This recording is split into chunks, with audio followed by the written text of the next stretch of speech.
ବନ୍ଧୁଗଣ ନମସ୍କାର। ମୁଁ ଏ ଭିଡ଼ିଓଟା କରିବାକୁ ବାଧ୍ୟ ହେଲି କାରଣ କିଛି ଖ୍ରୀଷ୍ଟିଆନ ଲୋକ ଆଉ କିଛି ମୁସଲିମ ଲୋକ ଆସିକରି ହିନ୍ଦୁମାନଙ୍କୁ କହୁଛନ୍ତି ତୁମେ ହେଉଛ ଅନ୍ଧଭକ୍ତ।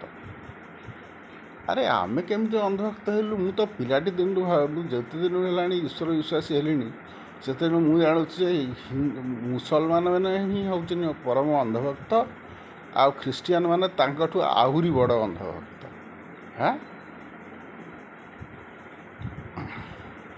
ଗୋଟିଏ ଈଶ୍ୱରଙ୍କୁ ପୂଜା କରିବା, ଏଇଠି କ'ଣ ଗୋଟେ ମାଷ୍ଟର ସ୍ଲେଭ୍ ମେଣ୍ଟାଲିଟି ଆସୁଛି।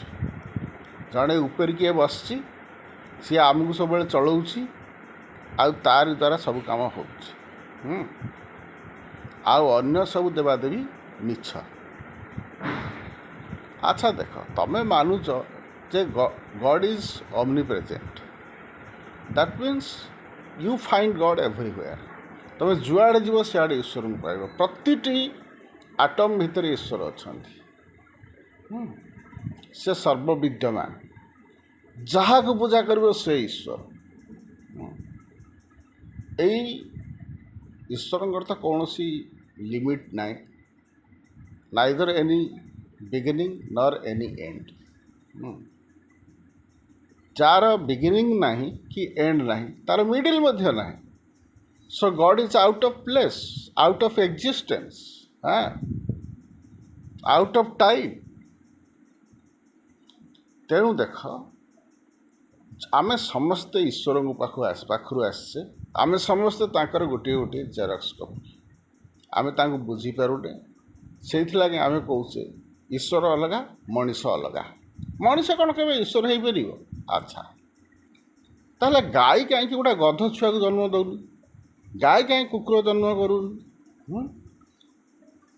ତାହେଲେ ଘୋଡ଼ା କାହିଁ ଗୋଟେ ମେଣ୍ଢା ଜନ୍ମ କରୁନି?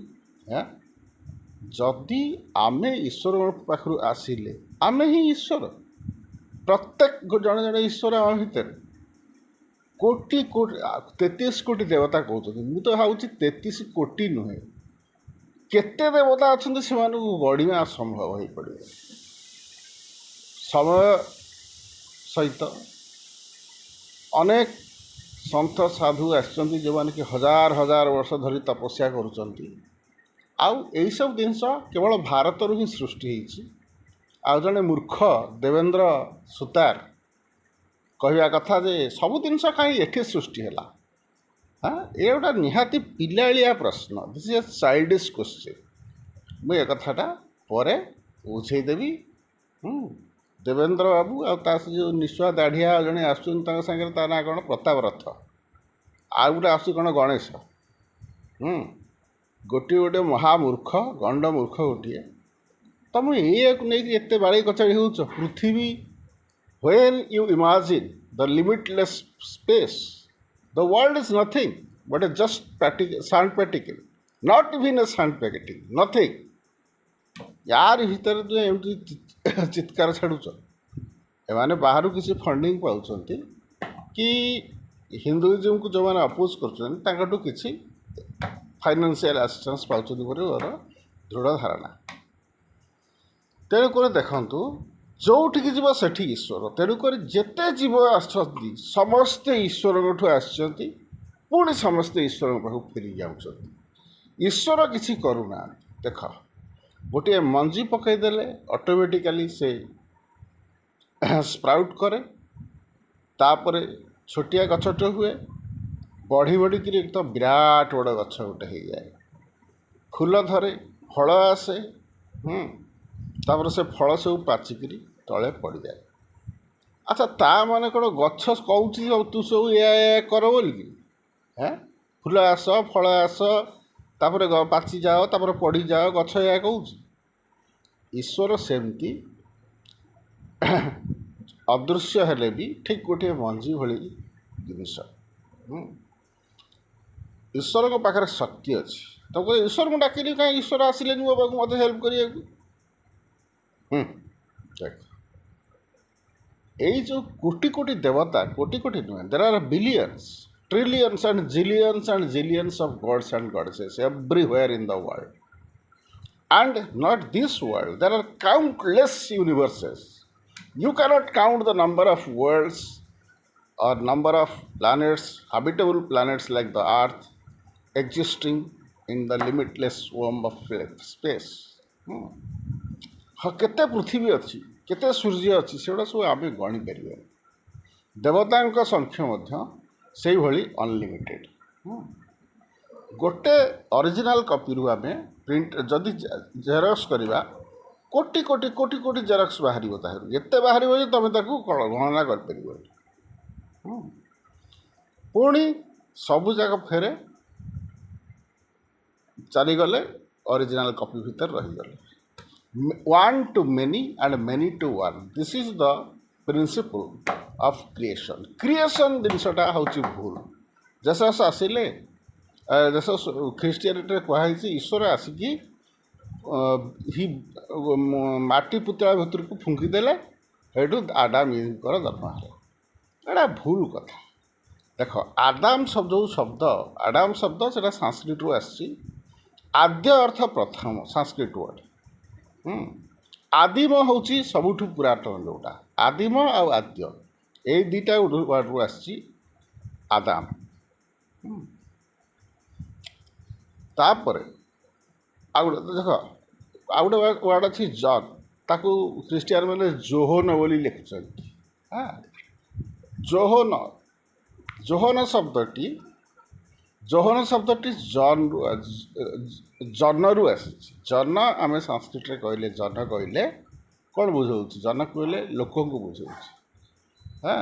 ଅନେକ ଲୋକ ଅଛନ୍ତି କି ହରିଜନ କୁହାହେଉଛି, ରାମଜନ କୁହାହେଉଛି, ଏମିତି ବହୁତ ଜନ ଅଛନ୍ତି। ଗୋପୀଜନ କୁହାହେଉଛି। ସେମିତି ସେଇ ଜୋହନ ସେଇ ଜନ ଶବ୍ଦରୁ ହିଁ ଆସିଛି।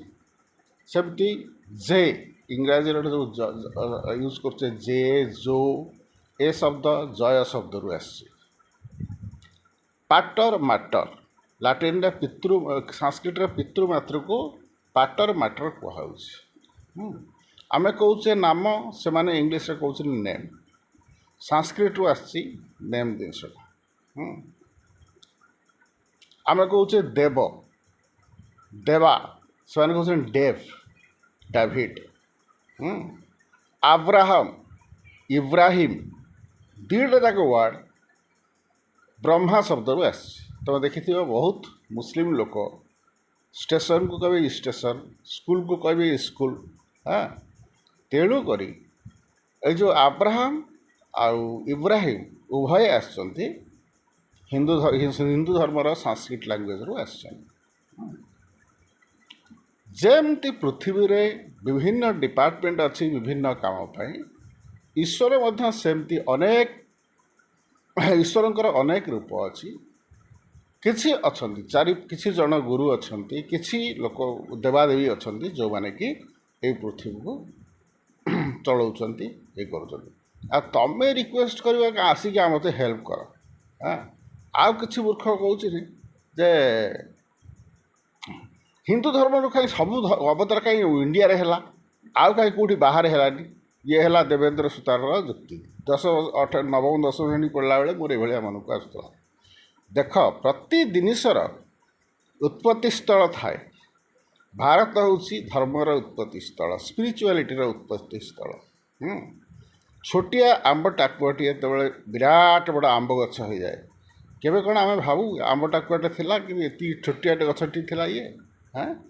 ମହାନଦୀ ଯେଉଁଠୁ ବାହାରିଛି କେତେ ଛୋଟ, ସେଠି ଆମର ଯେତେ ବଡ଼ ବଡ଼ ନଦୀ, ସିନ୍ଧୁ ନଦୀ ଦେଖ ଯେଉଁଠୁ ବାହାରିଛି କେତେ ଛୋଟ। ସେଠି ଗଲେ ତୁମେ ବିଶ୍ୱାସ କରିପାରିବନି ଯେ ଏ ନଦୀ ଏତେ ବଡ଼ ହେଇଯାଇପାରେ।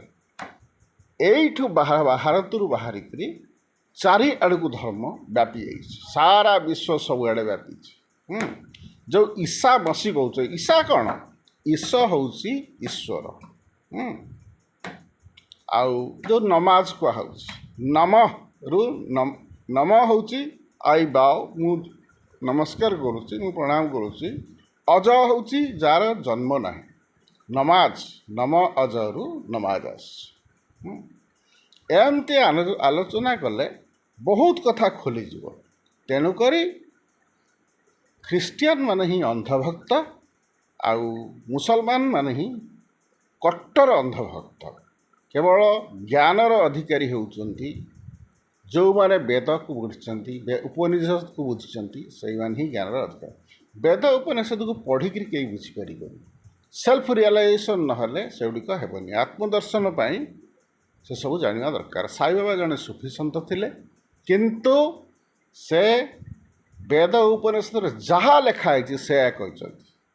ମୁଁ ଈଶ୍ୱର ବିଶ୍ୱାସୀ ନଥିଲି, ମୁଁ ଖୋଜିଲି, ମୁଁ ପାଇଲି ଈଶ୍ୱରଙ୍କୁ, ତାପରେ ମୁଁ ଯାହା ଅନୁଭବ କଲି ଦେଖିଲି ବେଦ ବେଦାନ୍ତରେ ସେୟା ହିଁ ଲେଖା ହେଇଛି। ତେଣୁକରି ନିଜେ କେମିତି ଅନ୍ଧଭକ୍ତ ହେଇକିରି ଅଛ ସେଥିରୁ ମୁକୁଳିବାକୁ ଚେଷ୍ଟା କର। ଗୋଟେ ଛୋଟ ଝିଅଟିଏ ଆସିକିରି କମେଣ୍ଟ କରୁଛି, ତୁ କ'ଣ ଜାଣିଛୁ ଧର୍ମ ବିଷୟରେ, କାହିଁକି ଏଭଳିଆ କରୁଛୁ?